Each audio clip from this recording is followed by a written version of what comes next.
आठवडाभरापूर्वी जुना राजवाडा पोलीस ठाण्याच्या हद्दीत टिंबर मार्केट परिसरात खंडणी न दिल्याच्या रागातून एका किराणा व्यावसायिकाला मारहाण करून तोडफोड केल्याची घटना घडली होती।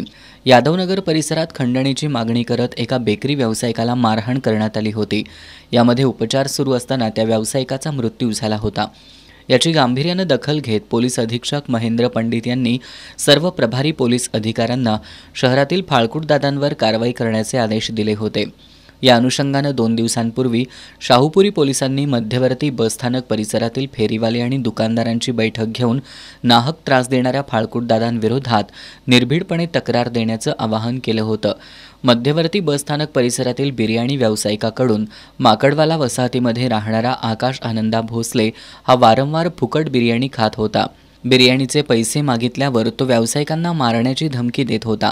तक्रारीनंतर पोलिसांनी आकाश आनंदा भोसले या फाळकूट दादाला अटक केली होती।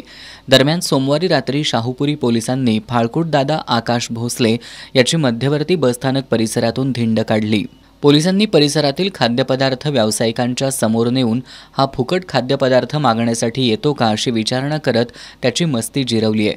यावेळी पोलीस निरीक्षक अजय सिंदकर, सहाय्यक पोलीस निरीक्षक एस.एम. कोल्हाळ, गुन्हे शोध पथकाचे सहाय्यक फौजदार संदीप जाधव यांच्यासह पोलीस उपस्थित होते।